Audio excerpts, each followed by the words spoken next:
پہلے ہمیں یہ غور کرنا ہے کہ ہم کون ہیں۔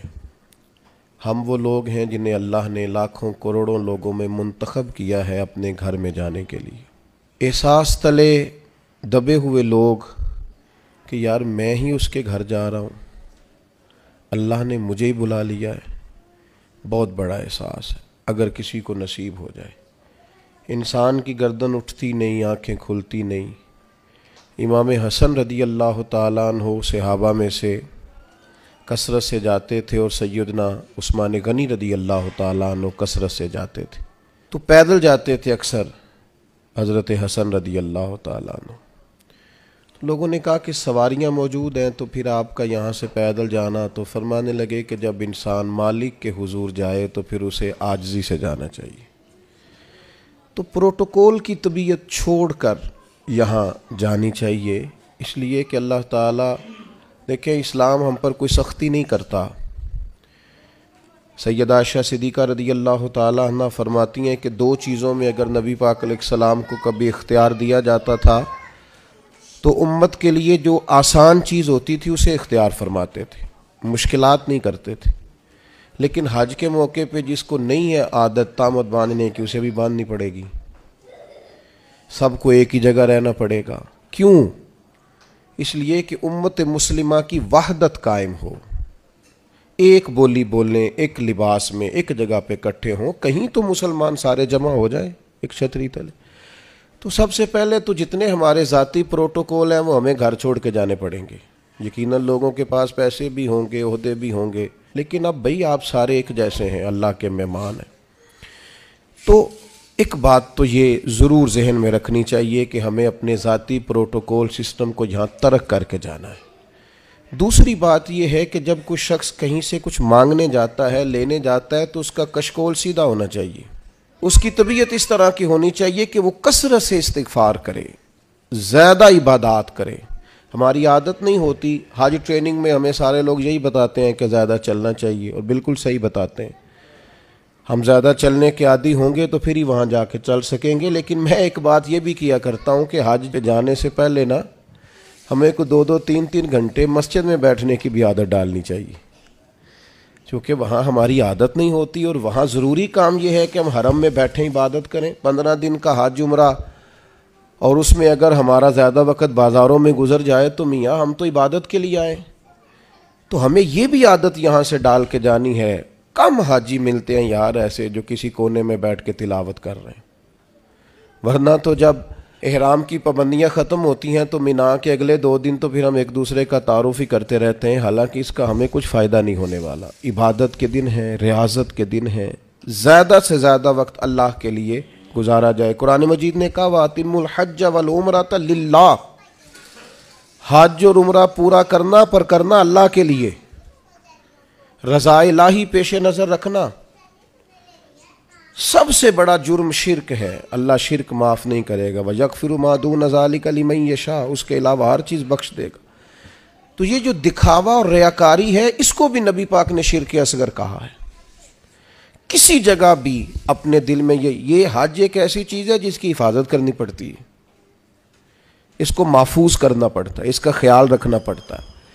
اگر اس کا خیال نہ رکھا جائے تو بڑی ساری محنت اور بڑا سارا پیسہ ضائع ہو جاتا ہے۔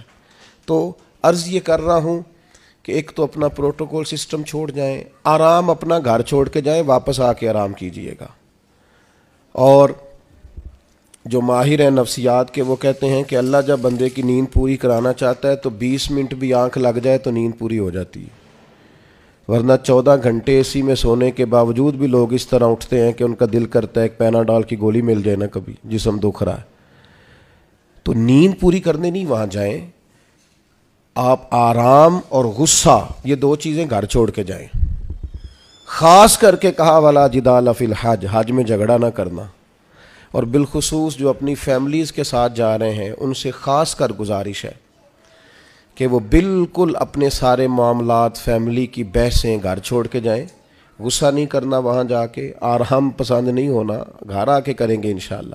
وہاں ویسے کوئی وہاں بے آرامی نہیں ہے، لیکن جو ہم عادی جس آرام کے ہوتے ہیں وہ بھی بہرحال وہاں میسر نہیں ہوتا۔ دوسری بات، ذوق شوق بڑی ضروری چیز ہے، سرمایہ ہے انسانی زندگی کا۔ حضرت شیخ ابو بکر شبلی رحمۃ اللہ علیہ سے کسی نے کہا تھا میرا اپنی بیوی سے بڑا سخت اختلاف ہے، اور سال بھی بڑے گزر گئے، بچے بھی جوان ہیں، تو اب کوئی ایسی صورت بھی نہیں کہ علیحدگی ہو سکے تو کچھ بتائیں۔ تو فرمانے لگے کہ تو اصل میں نا اپنی گھر والی کی صرف منفی باتیں یاد رکھتا ہے، تو اس طرح کر، آج سارا دن تلاش کر اس میں خوبیاں کیا ہیں، اللہ تیرے دین کو تازہ کر دے گا، تیرا اسے چھوڑنے کو جی نہیں چاہے گا۔ اپنے آپ کو تازہ رکھنے کے لیے ہمیشہ مثبت چیزیں پیش نظر رکھنی چاہیے۔ میں بھی اللہ کی توفیق سے حاضر ہوا ہوں، آپ بھی جا رہے ہیں، کئی آپ میں سے 2 دفعہ بھی جا رہے ہوں گے، وہاں جس کو اللہ نے بلایا ہے نا، خدا کی رحمت ہوئی ہے تو گیا ہے۔ اگر ہمیں کچھ پتہ ہے تو ہم وہاں لوگوں کی غلطیاں نکالنے نہیں گئے، اپنی معافی لینے گئے۔ اس لیے مثبت باتیں ذہن میں رکھ کے جائیں۔ اور تیسری گزارش آپ سے یہ ہے کہ نبی کریم علیہ السلام نے فرمایا جلد بازی شیطان کی طرف سے اور بردباری رحمان کی طرف سے۔ ہم حج کرنے گئے، ہمیں کوئی کام نہیں ہے، کس بات کی جلدی ہے؟ آپ اطمینان سے اپنے سارے حج کے ارکان کو ادا کریں، اطمینان سے آپ عرفات میں دعائیں مانگیں، کچھ بھی نہیں ہوگا، آپ کو معذور لوگ پیدل چلتے نظر آئیں گے وہاں۔ اطمینان سے آپ اپنے ہاں اس طرح کا اطمینان نہ کریں کہ قافلے سے بچھڑ جائیں اور آپ کو ڈھونڈا جائے، لیکن یہ کہ جلد بازی نہیں، کچھ بھی نہیں ہونے لگا۔ طواف زیارت کا ٹائم 12 ذی الحج تک ہے، آپ 12 تک وہی ہیں، آپ سکون سے اطمینان سے لوگوں کو لے کے چلیں گے، آپ کو اس میں فائدہ نظر آئے گا۔ چوتھی گزارش یہ ہے کہ اسلام مذہب کیا ہے؟ حضرت تمیم داری رضی اللہ تعالیٰ عنہ نے نبی پاک علیہ السلام سے پوچھا کہ دین کیا ہے، تو فرمایا دین النصیحہ، میرا سارا دین کسی کا بھلا کرنے کا نام ہے، سارا دین خیر خواہی ہے۔ وہاں ایک دوسرے کو سپورٹ کرنا بڑا ضروری ہے، ایک دوسرے کو لے کے چلنا بڑا ضروری ہے۔ کچھ لوگ آپ کو بوڑھے ملیں گے، کچھ بیمار ملیں گے، کمزور ملیں گے، ان لوگوں کا خیال کرنا بڑا ضروری ہے، اس بات کا خاص کر لحاظ رکھیں۔ 5ویں گزارش حج پہ جانے والوں کی خدمت میں یہ ہے کہ آپ رب کریم کے مہمان ہیں، اللہ نے آپ کو چنا ہے، اپنے وطن کے لیے دعائیں مانگیں، امت مسلمہ کے لیے دعائیں مانگیں۔ ہمارے دل ایک دوسرے سے دور ہو گئے، ہر محکمہ ہر ادارہ ایک دوسرے کے بارے میں نفرت انگیزی کرتا ہے۔ اللہ کے حضور حاضر ہوں تو وہاں سے خیر طلب کریں کہ مالک ہم سارے آپس میں ہیں، ہمارے دلوں کو جوڑ دے، کچھ ایسا کر دے کہ امت میں وحدت پیدا ہو۔ عالم اسلام جو جگہ جگہ ٹوٹا ہوا ہے، جس طرح آج جوڑ دیا ہے، سب کو جوڑ دے۔ الترغیب والترہیب میں حدیث ہے، عرفات کا دن ہے، کروڑوں پتو شخص ہے، اربوں روپیہ اس کے پاس ہے، نوکر چاکر ہیں، لیکن وہ زمین پہ بیٹھا ہے، بالوں میں ریت پڑ گئی ہے۔ رسول اللہ صلی اللہ علیہ وسلم نے فرمایا رب فرشتوں سے پوچھتا ہے، حالانکہ اللہ جانتا ہے، پوچھتا ہے یہ لوگ کدھر آئے ہیں سارے؟ بڑے بڑے امیر، بڑے بڑے پڑھے لکھے، بڑے بڑے، کدھر آئے ہیں سارے؟ تو فرشتے عرض کرتے ہیں مالک یہ تجھے راضی کرنے آئے ہیں۔ تو اللہ فرماتا پھر گواہ ہو جاؤ، میں نے سب کی بخشش کر دی، میں نے ان کو معاف کر دیا، ان کے لیے جنت کا فیصلہ کیا۔ دوستو بڑی بڑی بات ہے، یعنی شارحین حدیث کہتے ہیں یہ بڑی بات نہیں، یہ بہت بڑی بات نہیں کہ رب کی بارگاہ میں ہمارا خالی ذکر ہی ہو جائے، وہاں تذکرہ ہی صرف ہو جائے، یہی بہت بڑا نہیں۔ تو بہت ذوق سے، بہت شوق سے جائیں، تو اطمینان کے ساتھ آپ سارے ارکان ادا کریں۔ پھر جب رسول رحمت علیہ السلام کے حضور جائیں تو درود و سلام کی کثرت کریں، وہاں جائیں تو کثرت درود و سلام آپ کے آل پر، آپ کے اصحاب پر خوب درود بھیجیں، وہاں اپنی حاضریاں خوبصورت کریں، عنوان زندگی نئے طور پر شروع کریں، یعنی یہ ایک نئی زندگی ہے حج کے بعد، بالکل نئی۔ رسول اللہ صلی اللہ علیہ وسلم نے فرمایا جو حج کر کے آیا اس طرح ہو گیا جس طرح آج ماں کے پیٹ سے پیدا ہوا۔ تو اس کو بھی تو چاہیے نا نئے سرے سے چیزیں ترتیب دے، صرف یہ اپنے پیٹ کو نہ بدل لے آ کے کہ اب مطلب یہ کہ ساتھ حاجی بھی لکھ دو، یہ باقاعدہ اپنے رویے بدلے، طرز زندگی بدلے۔ میں آپ سے پھر یہی عرض کروں گا کہ کشادہ سینے کے ساتھ، کشادہ دل کے ساتھ اور بڑے حوصلوں کے ساتھ ہمیں سفر کرنے کی کوشش کرنی ہے۔ آپ جتنی زیادہ اپنی طبیعت میں حسن رکھیں گے، ٹھہراؤ رکھیں گے، بردباری رکھیں گے، اتنا حج کا سفر آسان ہوگا۔ حضرت ابراہیم ابن ادم سے کسی نے کہا تھا آپ نے بڑے لمبے لمبے سفر کیے ہیں، اتنی چھوٹی زندگی میں اتنے سفر؟ فرمانے لگے 2 سواریاں پاس تھیں، تکلیف کبھی ہوئی نہیں۔ کہا کون کون سی؟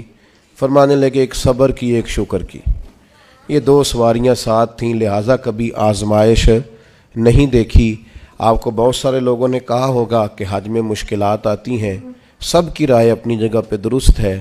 میری رائے یہ ہے کہ جو مالک بلاتا ہے وہ سارے راستے آسان کیے دیتا ہے، کچھ بھی نہیں ہوتا، ہر چیز بڑی آسانی سے ہو جاتی ہے۔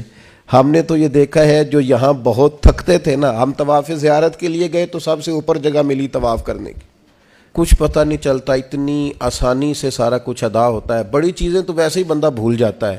بہت ذوق سے جائیے، بہت شوق سے جائیے، اور بڑا آسان ہے بھائی۔ اب تو استری نہیں ٹوٹتی حاجی صاحب کی، گھر سے بھی دروازے پہ گاڑی، اور وہاں آپ کے پاس ٹیبل اور کھانا۔ تو یاد کیجئے نا ان لوگوں کو جو بحری سفر کرتے تھے یا پیدل جاتے تھے، اور جاتے تھے اور کرتے تھے اور سب ہوتا تھا اور ٹھیک ٹھاک لوٹتے تھے اور آتے تھے تو لمحہ لمحہ شکر کرتے تھے۔